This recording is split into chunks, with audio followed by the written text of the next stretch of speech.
Welcome to the Order of Man podcast. You are getting the Ask Me Anything episode. I'm your host, Kip Sorensen. I'm running solo today. Mr. Mickler is out with the family, the higher priority, of course, as it should be for all of us. And so you're getting me solo, obviously, today. And we got a lot of good questions, so we'll just kind of jump right into it.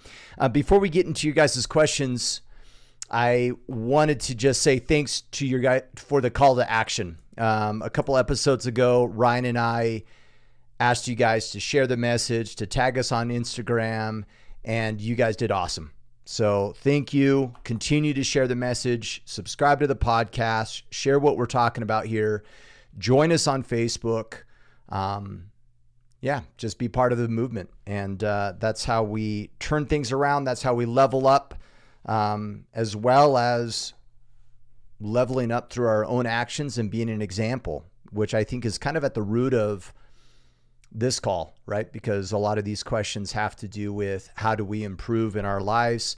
And I want to say thanks to the guys that are willing to ask these questions. They're beneficial, right? A lot of you guys probably ask these questions from the perspective of like, you needed it, but we all need it. And it's valuable for me to even just read these questions and think through the thought process of how it should be answered or how I would answer it. And of course, when Ryan and I are doing this episode together, it's highly beneficial to hear his perspective. And so hopefully the questions that are related to your circumstances, we can try them on, see how they might fit, but even just ponder even if you disagree with some of my responses, ask these questions for yourself. Make sure that you're clear in regards to how you line up in life and what's important to you, and then take action, right? Not just obviously think about it, but take action and live in that type of way. So, all right, let's just get into it. So it's always odd going solo. So you guys have to forgive me until we kind of get rolling here. All right. So a lot of the questions that we're fielding today is from Instagram. You can follow Mr. Mickler on Instagram at Ryan Mickler. That's Michler. And then you can also follow me on Instagram at Kip Sorensen. That's Kippsorensen. All right. Question number one, dad vibes. As a 20-year-old guy, I've been struggling to build a sufficient tribe. Men of my age tend to miss the mark, and when engaging with a group of older men, I find myself having a little to contribute. So how should I find a better peer group, or how do I make myself a more valuable member of a tribe of men who are significantly more wise and capable than myself? Thank you, and keep up the good work. So first off, I don't think you go build another tribe, right? I commend you, right, to want to be able to have a tribe of men that you are able to provide value to. And I think the focus should be leveling up. So the phrase is, who you are being is what is inspiring, and that benefits other individuals. So it's how you show up or who you are being that is inspiring to other individuals. You could have your life not figured out. You could have made horrible, bad decisions of your past. You could still be on the path of trying to develop your own career. But if you're the kind of guy that's showing up in a way that is inspiring, that you're getting after it, that you're focused on growing, that you have self-reflection, you have awareness of self, you're controlling your emotions, and you're eager to learn and grow, you are providing value. So I wouldn't beat yourself up too much about being around these older guys that you quote unquote might look up to, and be concerned about providing value. Now, of course, you should look to serve, right? That's what it is. That's one of the definitions that we talk about on the podcast. That's what it means to be a man, is to serve and to provide service. So look to serve these men. But I don't think you need to be awe-inspiring. I don't think you need to be able to just drop knowledge on a regular basis to make an impact on other men's lives. I think it's about how you show up around that group. And so show respect. I would be careful not to pretend, be genuine, admit when you don't know something, but be eager to learn, seek advice, and act on that advice that's being given to you. And when you do that, those older men that are significantly more wise than you are going to appreciate you being there. So I wouldn't, I wouldn't lower your standard of men that you want to be around. I'd really focus on just how you show up in life. And for all of us, that's just inspiring, period. So at least I wouldn't mind being around you if that's how you're showing up. So hopefully that helps, dad vibes. All right. Senso Sabanas. What will it take for the collective to wake up? So depending on what we're talking about here, I'm sure we're all on the same page, but let's just say that we're on the path, and waking up is other men getting on the path. And the question is, what will it take? So I'm a huge believer that that we'll all learn ultimately what we need to learn. The question is whether life will force it upon us or we'll voluntarily learn. And so what will it take? Well, it might just take time. And eventually life will have a way of teaching us what we need to know. Now, that's not very beneficial from the perspective of what can we do, right, to assist others. And the answers are all the typical things, right, that we all kind of think of as, are we a good example? Are we being that for other individuals? But the one thing that comes to mind is it takes us banding together. It takes us aligning ourselves and being men of integrity. That's what it takes. And that looks like continuous improvement, right? When I think about what it takes for me to leave the largest impact possible in my life, it takes me showing up better today than I did yesterday. It looks like me being very much aware of my circumstances and my emotions and what I'm creating, and taking ownership of those things and striving to become better constantly, over and over, and then enlisting other men to do the same and to be authentic about it and have integrity about it, and accepting when I'm coming short, you're right, in the areas that I need to prove in. And often that for me, that involves a whole lot of swallowing my ego and admitting when I'm wrong. If we can't admit when we're wrong, obviously, how can we improve? So I think it's just that constant, continuous improvement, and then enrolling other men in what we're doing, and sharing that and be that shining beacon, if you want to use that term, for others to see. So hopefully that helps. BPI 859. I'm sure as a presider over your home, you have some pillars that you're constantly centered on teaching and installing in your kids. What are they? So I'm going to flag this question because I'm really interested on what Ryan would say. And my apologies, because you're obviously, I'm sure most of our questions we'd want to hear Ryan's perspective and mine at the same time. But I'll tag this because I'm really curious what Ryan would say. So maybe we'll cover it on the next AMA as well. So, but a couple things that come to mind, and I try not to be too scripty on this. I thought, okay, right off the bat, what are the things?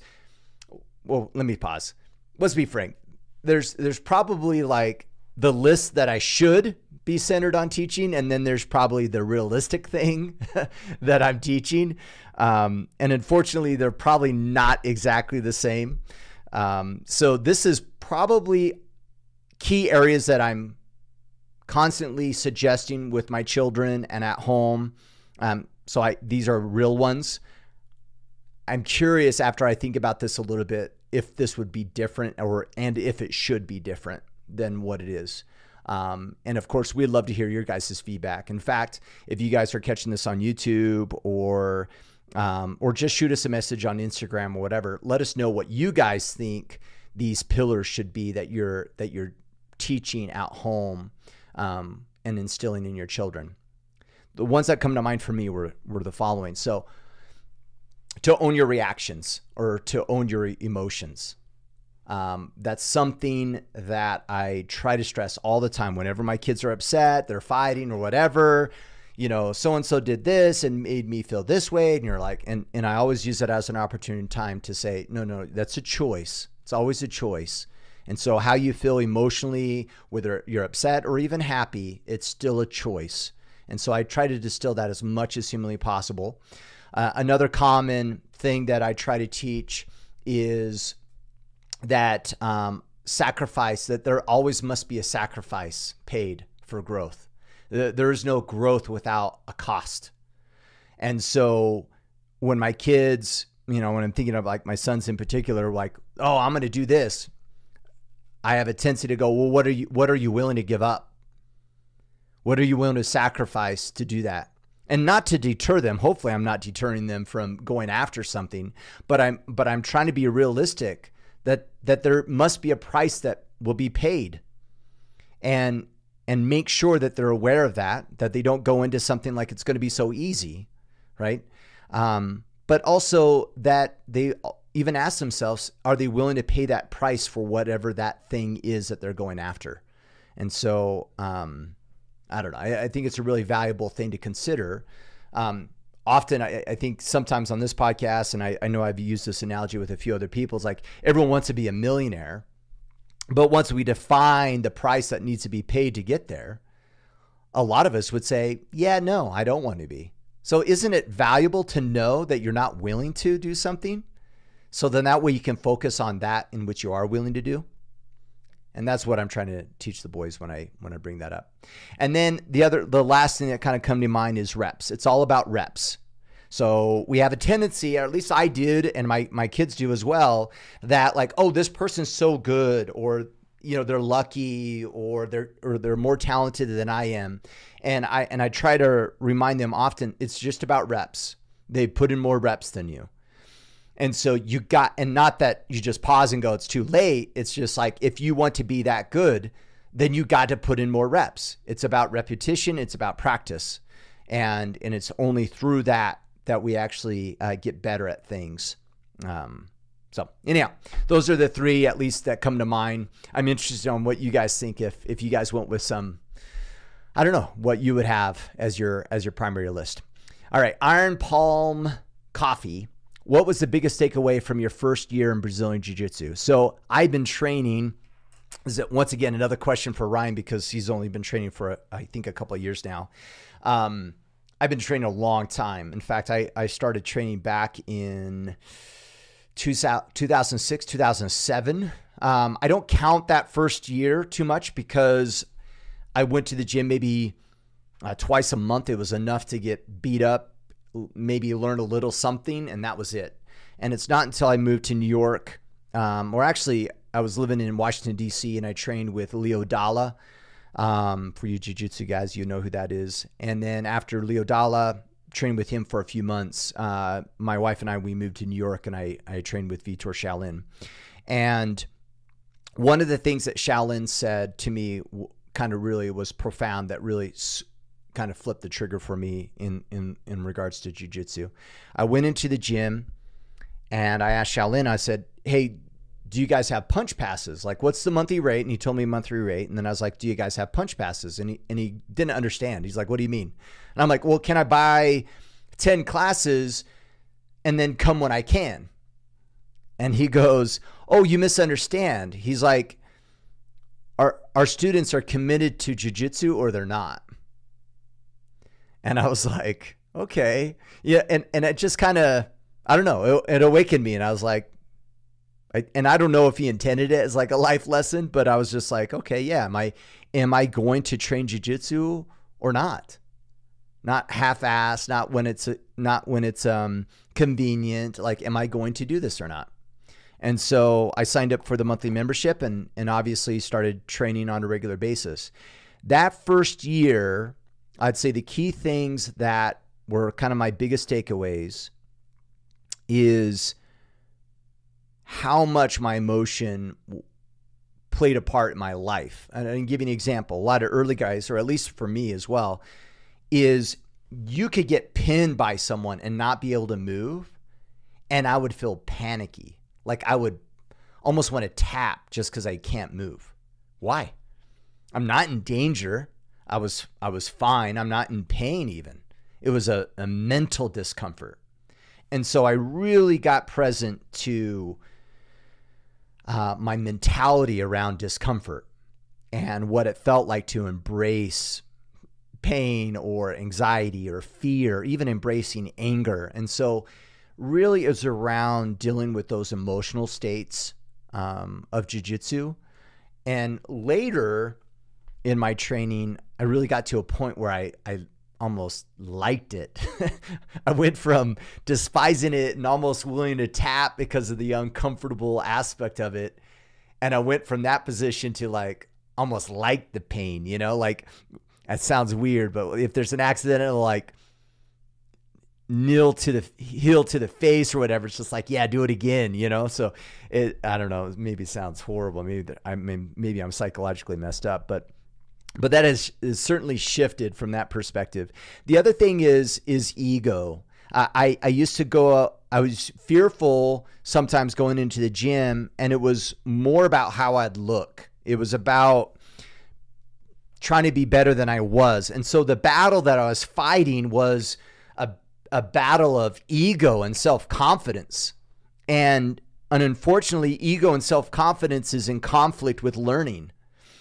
Right? I'm not going to be curious. I'm not going to have the perspective of curiosity of how do I do that or whatever if I'm trying to look good, right? If I'm concerned about protecting my ego and being tough. And so I really had to get past that roadblock and focus on and really come, I know Ryan hates this word, but really just be authentic in the sense of like, I don't know what I'm doing, right? This is new to me. I'm not good at it. I'm a slower learner, it seemed like, than most guys. And so I really had to be curious and accept the fact that I was on the bottom of the totem pole and that everybody in the gym could beat me up. And it wasn't really until that I had the right mindset to actually learn and progress in jiu-jitsu. So, man, and the takeaways, we joke around, and we talk about it probably a little too often, but the takeaways of Brazilian Jiu-Jitsu are huge, and we could spend hours, I'm sure, talking about it. But those were the key things that came to mind that first year in Jiu-Jitsu. All right, Brett Hawk 24. I've been working on a healthy morning and evening routines. What are two things that you have as part of your morning or evening routines that you've found to make the most impact on your day overall? So first off, I'm going to suggest that you read the book, The Morning Miracle. You could just do a search for it. Great, great book. In fact, I was just talking with my wife last night about this book. So now some of the things that I do from a morning routine perspective was a result of reading that book, and they ended up being kind of like my own flavor of that. So I'll give you a couple mornings and maybe an evening routine. So morning routines, workouts, man, just workouts in the morning. My day goes better if I get up and I get my workouts in. So that's almost a non-negotiable. When it is not happening, it's because I wussed out and I made up some BS excuse, and seldom do I ever am proud of the fact that I skipped my morning workout. It's against what I know I should be doing. It's never in line with what I should do if I skip them. So morning workout is critical. The second is I'm a huge believer of morning affirmations. I think morning affirmations are highly beneficial. I do my affirmations slightly different than what's covered in the Morning Miracle, but there's really two aspects of it to it. And the first is that my affirmation is almost a statement of how I want to show up each day, the kind of man that I am being in that day. And there's certain phrases in that affirmation where there are areas that I need to focus on, that I'll be slow to be emotional, that I'll be clear-headed, that I'll be slow to anger or to be frustrated. You know, like there are key things that are critical and unique to me. And then after I read that affirmation, I visualize, what does that look like today? And I literally pull up my calendar on my phone, and I'll look like, okay, I got this leadership meeting at 8. I have an executive project meeting at 8:30. I record a podcast. I show up at jiu-jitsu that day. I have these meetings, and I really think through, like, okay, how should I show up in those meetings? Literally, how should I walk through the door? How should I have conversations with people in the office? How should I treat my wife and kids when I get home? What does that look like? Because it's really nice to have this affirmation, and it's like, oh, it's so amazing. And then life happens, right? Life happens. And when stress happens, am I going to still show up that way or not? And so the morning routine around affirmations and visualizations is really, really critical for me. So, and I would put morning meditation on there, although I'll be frank, I haven't been meditating for a while. In fact, it was on my mind recently that I should probably start meditating again. The evening routine that I think might be valuable, Brett, is redoing that affirmation when I pull up in the driveway. So before I get out of the car and before I walk through that door, think through, okay, how am I going to walk into this house? How am I going to greet my kids? How am I going to greet my wife? And how am I going to show up the rest of the night? And one thing that I have to remind myself of is the power of being present. When I try to multitask, when I have work in the back of my head and I'm stressing about, like, I got to work on that proposal, I got that marketing material that marketing is asking me for, I didn't check my email yet today, like all these things are in the back of my head. If I go into my house with that being my focus, I'm not present to my kids. I'm being short with them. If I try to even do those things, I'm disconnected. I'm just miserable. And I learned this when I was younger, after I got divorced and I had my kids full time. I tried to work a lot at home because the hours were super tough. And it just didn't work. I was a complete jerk. And I was not pleasant to be around. And eventually it took me going, you know what? Screw it. Like, screw work. Like, I'll worry about it after they go to bed. And then I was a kid, and I just try to be a kid and have fun. Which is tough, right? Because like right now I'm thinking I need to get home and I need to do these other things around the house, which is not being present with my kids. So maybe time box those things as much as possible, but focus on being present with them. And I'm a huge believer of Stoic philosophy. And so the negative visualizations around the fact that your children could be gone tomorrow and that there's no guarantees in life is one way that really helps me have the right mindset and passion around the importance of being present with them, because time is limited, man. All right. Next question. All right. Josiah Metcalf. What is the best way to motivate someone to manage themselves more effectively? My younger sister's boyfriend has been out of high school for 2 years and hasn't followed through on his plans because he hasn't made the transition from being managed and led by others to leading and managing himself and working towards his stated goals. So, Joshua, first off, this is super tough, right? Because we talk about this all the time on the podcast. Like, you can't change people, you know? So, like, we have to kind of come from the position of, like, what, you got to force something upon them, and then we can get into, like, okay, you can be a good example, and you can be a lighthouse. And so I kind of want to cover this question maybe two different ways. And so the first one is let's focus on how do you put yourself in a position to even suggest anything to him. That's the first thing. And then let's talk about what it means to be motivated. I think those are the two things. So the first is we approach relationships kind of wrong, I think. What's the book? Outward Mindset. by the Harbinger Group or Harbinger Institute. They talk about this, right? Being in the box. And they have like a relationship triangle. And that relationship, we have a tendency to kind of correct people. We try to teach them, and then establishing a relationship with them is like at the bottom. And what they suggest is that it's the complete opposite, that we are not in a position to teach anything to anybody if we don't have an established relationship with them, unless they respect you and actually give a crap about what you have to say. And so make sure that if you want to make a lasting impact in someone's life, that you have an established relationship with them. Otherwise, you're just, yelling at the wall, and it's not going to provide you any benefit, or it's not going to provide them any benefit whatsoever. So make sure that it's coming from a place of caring, but be in a position to give advice. So much be in a position of a relationship where they actually come to you to seek advice. Part of me kind of feels as though you almost want them asking you. And the reason why is because if they're not asking you the question, they're not ready to receive it. So maybe put yourself in a position, be an example, establish a relationship, and be ready for when they ask for guidance and direction. Now, could you give them some advice if you feel like that you're in that established relationship? For sure, right? And I think the key thing is around the second thing I want to point out, and that is what is motivation.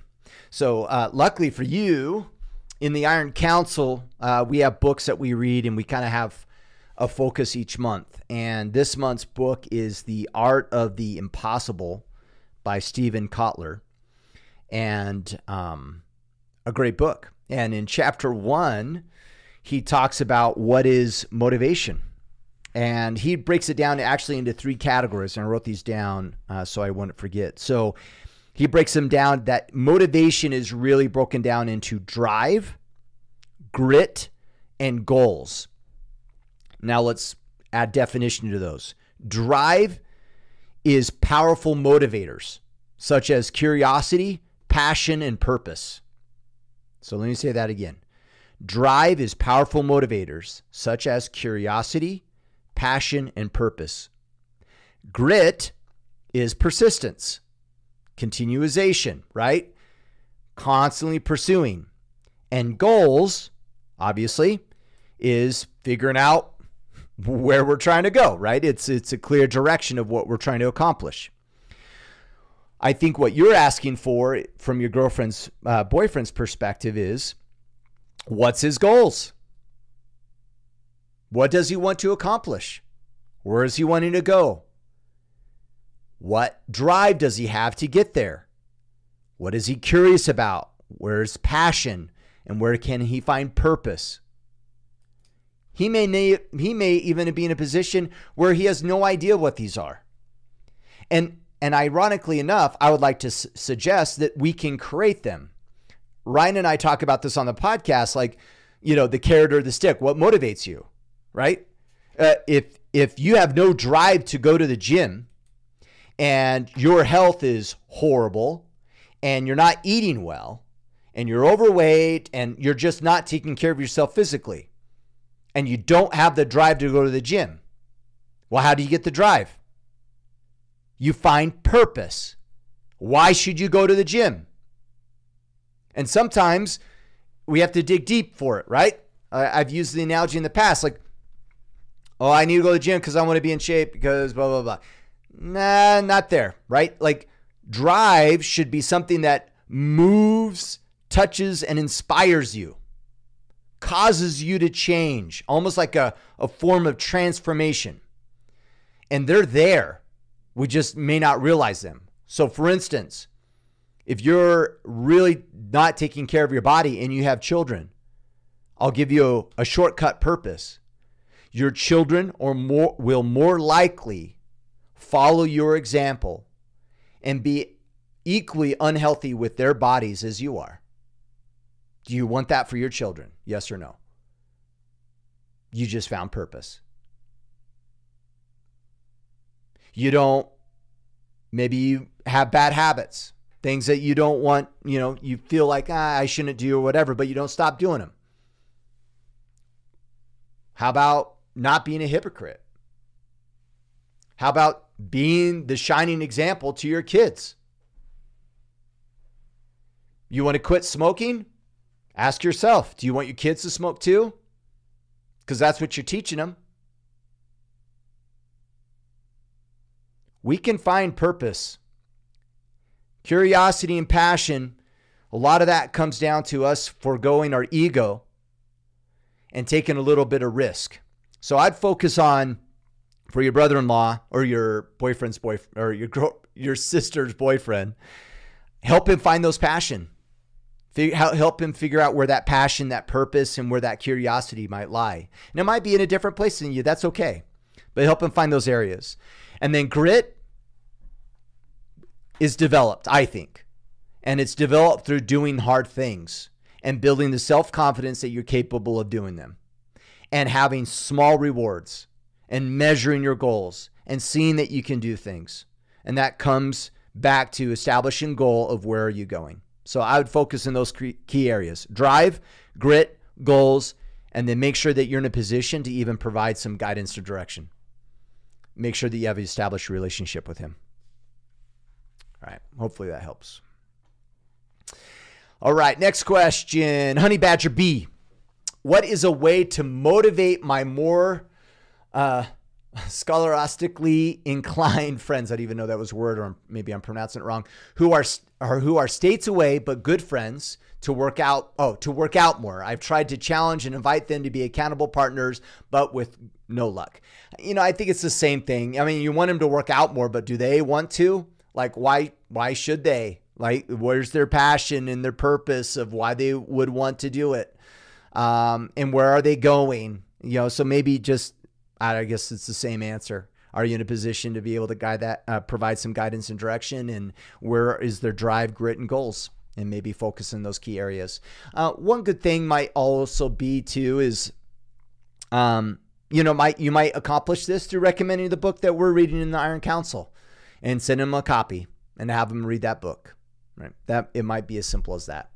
And as always, being a shining example is always typically the best thing. So, all right, it's Tonto. How would you navigate the boundaries when dating a divorced woman that has kids from a previous relationship? In this case, the kid's father has mental health issues along with some substance abuse issues that clearly affect the kids mentally and emotionally.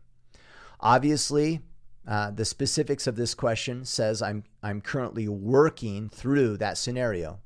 I'm just hoping for some affirmation that I'm doing the right thing in the right way, or maybe your advice will tell me I'm missing the mark and need to adjust. All right.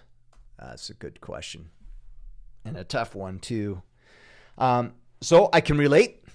My wife has a son from a previous marriage, and I have two boys from a previous marriage. So this is something that her and I have both had to navigate and figure things out.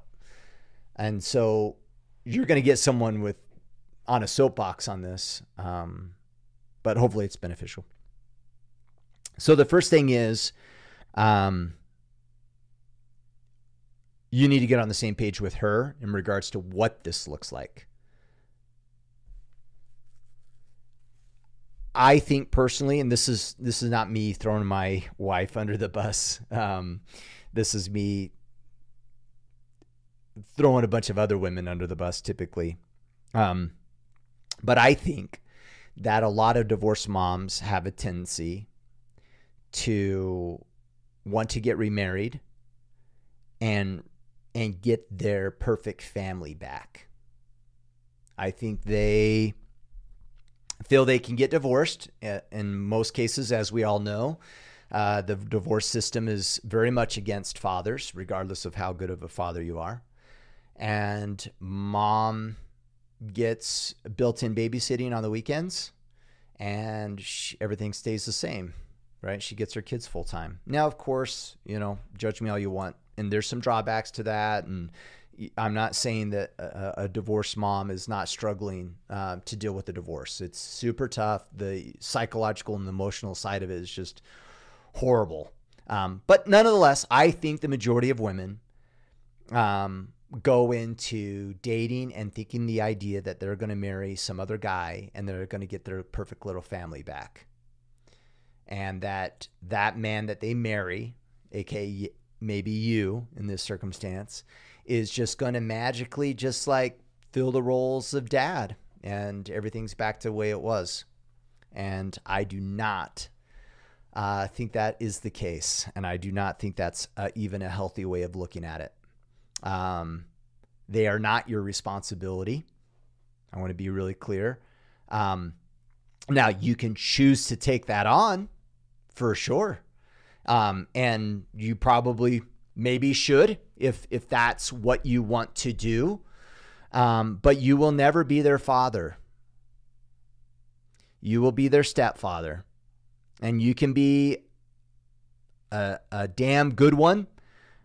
You can, and I shouldn't even say that, you can be their father. You can be a father figure for them. You could be inspiring and make major changes in their life and help them and being amazing. But there is a difference between you and their dad, period. And there always will be.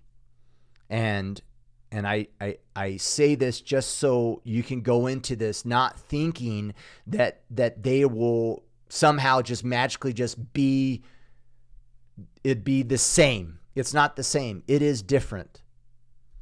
And just be mindful of that.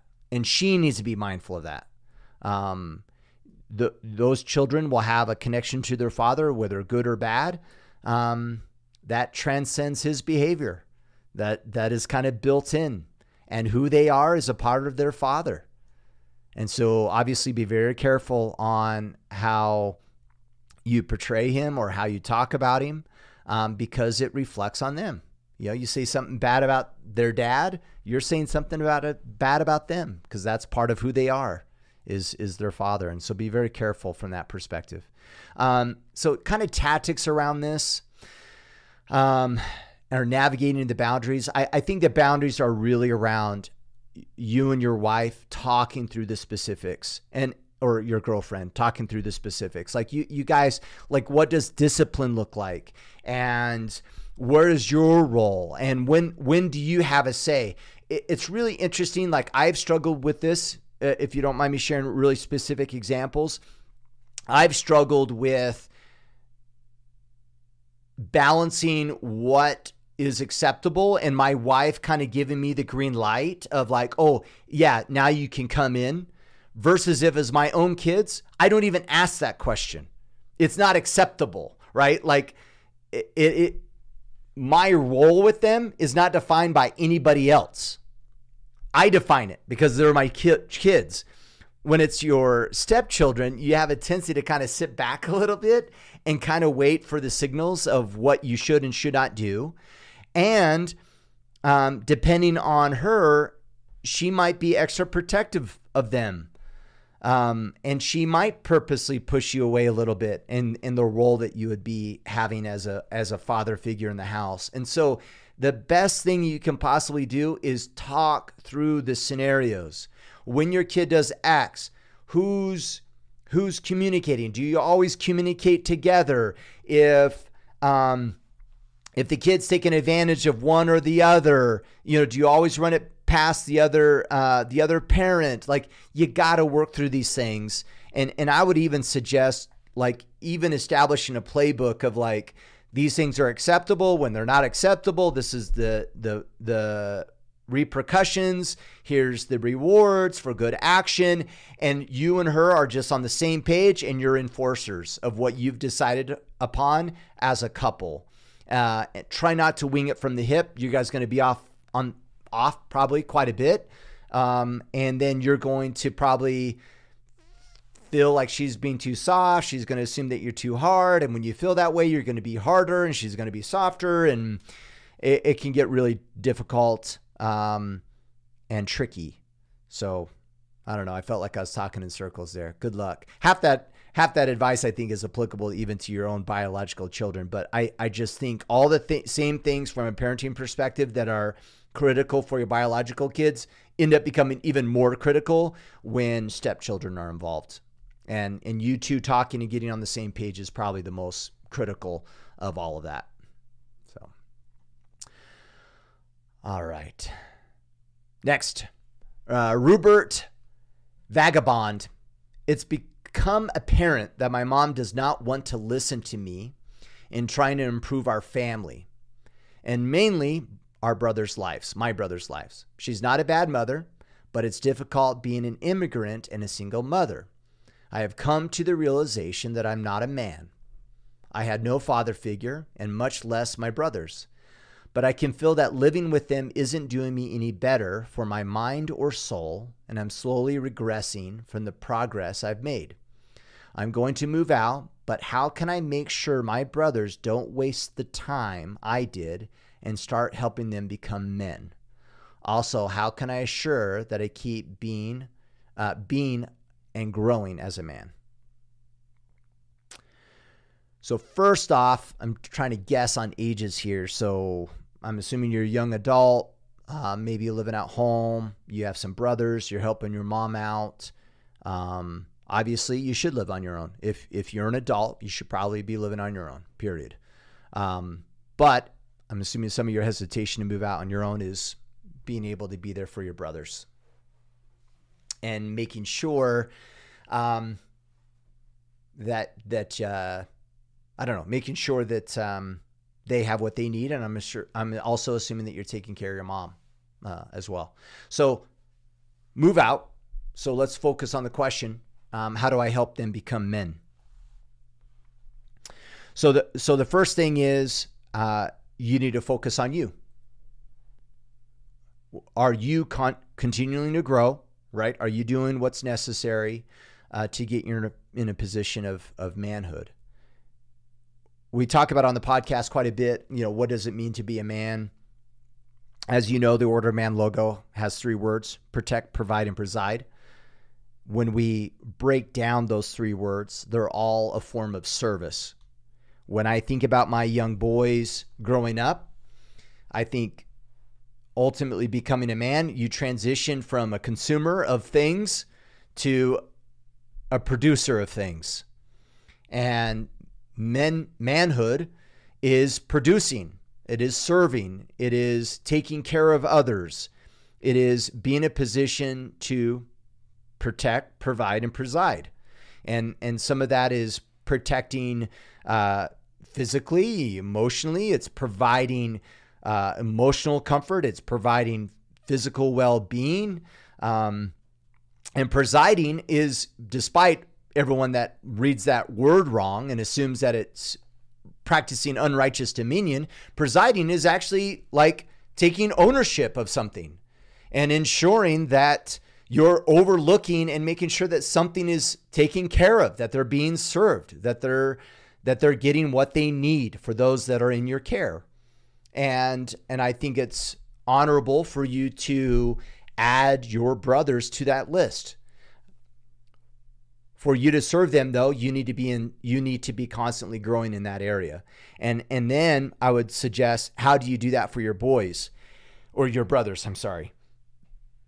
And one of the key things that you can do, and I would suggest you be very careful with this, don't try to be their father. I have personal experience of this. When I was younger, I had older brothers that filled the role of father. And I think personally that they were too young at the time to try to pull that off. And father for them at the time, for that time in their lives, was using fear and anger and aggression to try to control, because that's all they had. They didn't have my respect because they're just my brother. And so they almost try to force respect, which created a major divide in our relationship.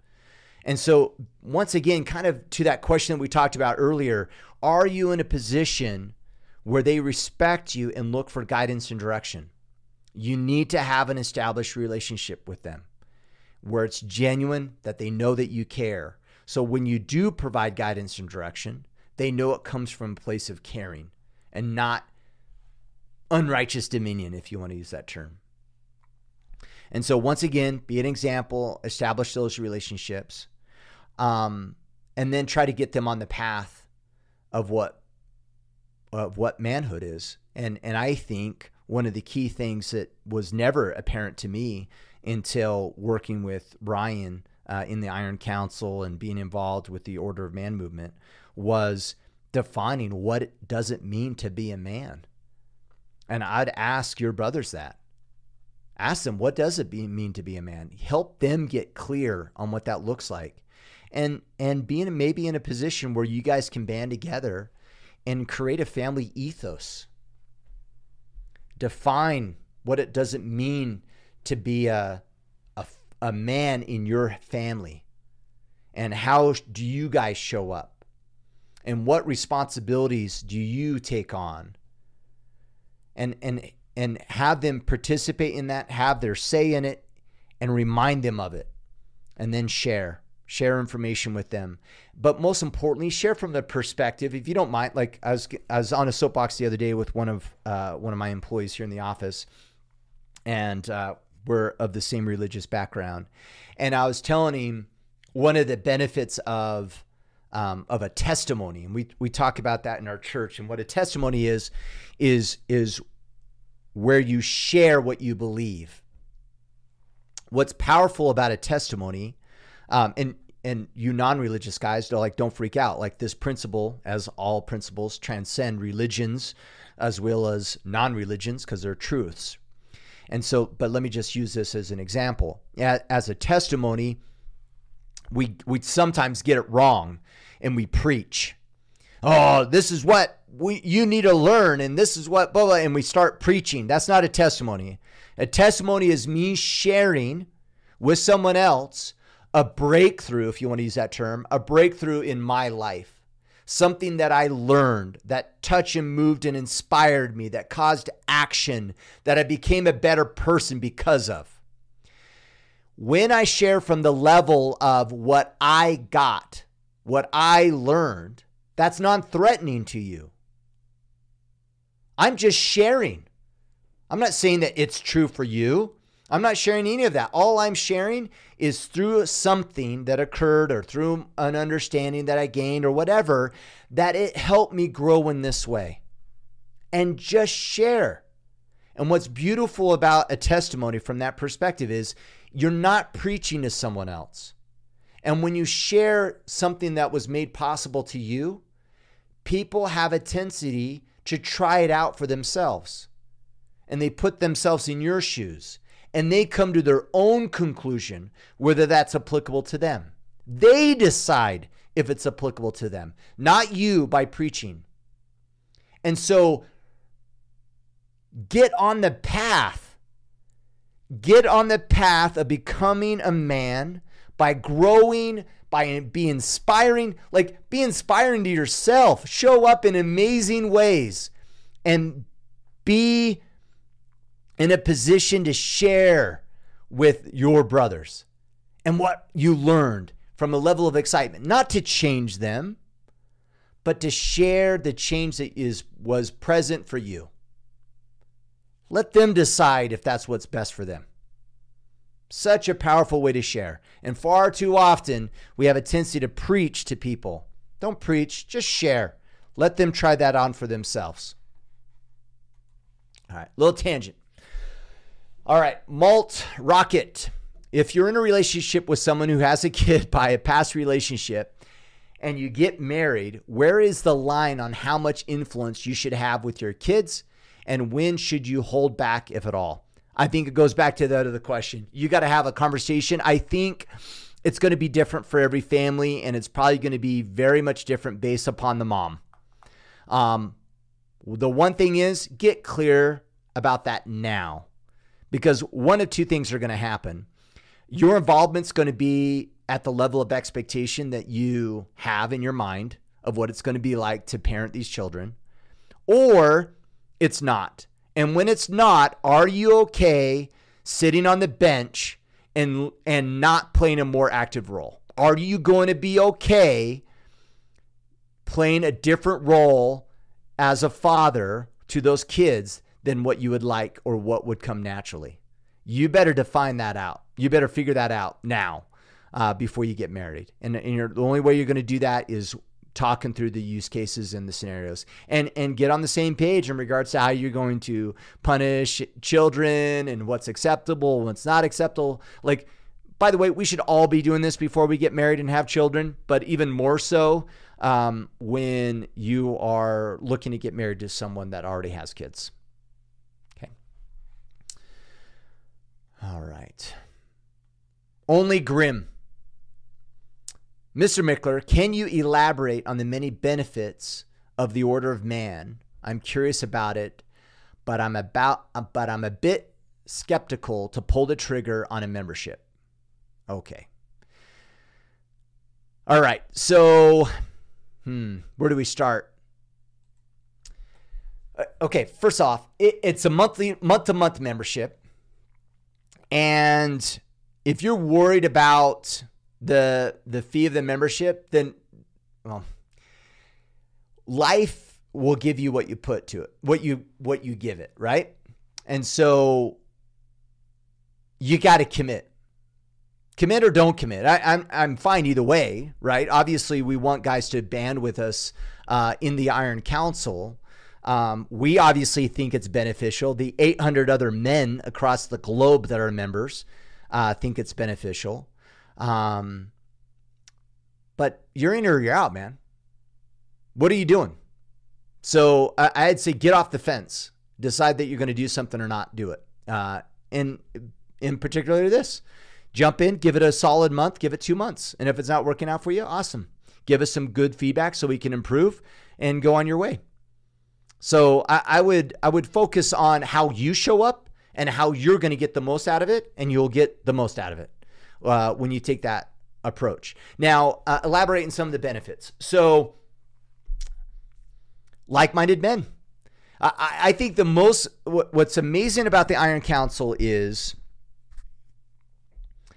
think about the guys, most of us guys anyway, our circle of influence or the guys that we band with are an accident. It's your spouse's friend's husband. It's guys that you went to high school with. It's guys that you work with. It's guys that maybe share a common hobby with. But are they on the same path of life? Probably not, right? Like, for most of us, the guys from high school probably aren't the best guys to be hanging out with. Hanging out with guys because we share a common sports team, probably also not the best guys to be hanging out with. And so one of the benefits of the Iron Council is like-minded men. I have a handful of guys at Speed Dial that I highly respect within the Iron Council, and I would be honored to receive advice from them. I am honored when they choose to call and check in and see how things are going. They are amazing men that I look up to, that are on the path of being great fathers, that are killing it in life, that is taking care of their health and their well-being, and they're focused on becoming better. And so many people in our lives are not on that path. Most people in life, look around. Most people in life, they're victims, right? Oh, my job sucks because of my boss. Oh, I had a horrible day because of traffic. Really? You had a horrible day because of traffic? That dictates your day? Traffic? A bunch of other cars of strangers that you don't even know? That's what you're about in life? Is bitching and moaning about all these things that are not ideal? That's what you're about? Most of the people in life, I'm sorry guys, but most of the people in society are mediocre. And they're full of excuses. And everything they do is an excuse. And they don't even know what accountability looks like. I'd argue most of the guys that join the Iron Council and that leave didn't know what accountability looked like. And they couldn't deal. Because it's uncomfortable. Because they don't want to be called out. Because they don't want to take ownership and responsibility for their lives. So what's the benefit? being around men that are taking ownership over their lives, that are taking responsibility, and through that, by taking responsibility, are empowered to become better, that are empowered in areas of their relationships, with how they show up for their kids, how they show up at work, and how they show up in their communities. That's the benefit of the Iron Council. You have calls, you get assigned to a team, roughly probably 10 to 15 men that you're part of a team with. And these are your battle brothers. And you gain an intimate relationship with them. We have other communities based upon topics within the Iron Council, weekly calls, all hands calls, where you get to talk with Mr. Mickler. But man, it's not just, and hopefully Ryan doesn't mind me saying this, but it's not just Ryan, right? It's all the team leads within the Iron Council. It's the men on your team that you build strong bonds and trust and relationships with. And not only that, you learn that you have something to give.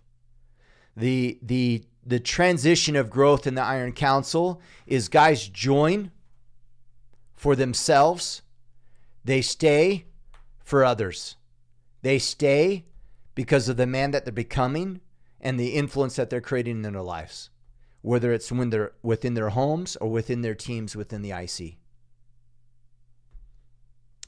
I don't know what else I'd add to that, right? We have monthly topics and we talk, and you know what I mean? But man, it's the brotherhood. It's the conversation. It's the other men that really drive the value of what the Iron Council is. So hopefully that helps. All right. I think we're up on time. So hopefully, guys, that was beneficial.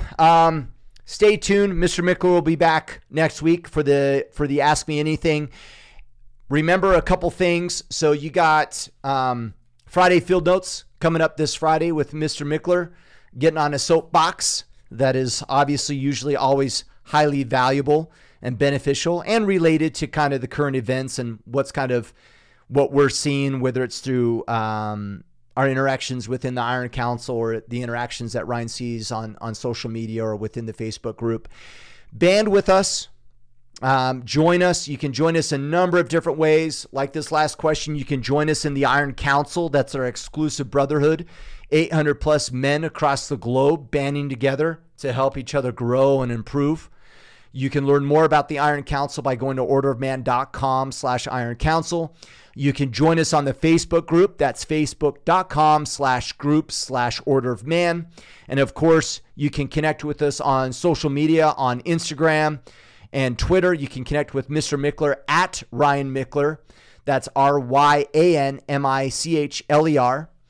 And get your swag, your Order of Man swag at the store. That's store.orderofman.com. Everything from shirts, wallets, flags, decals, and a number of different items. And as always, subscribe and share the message. You can do so through the YouTube channel, through the podcast, and just rise up, man.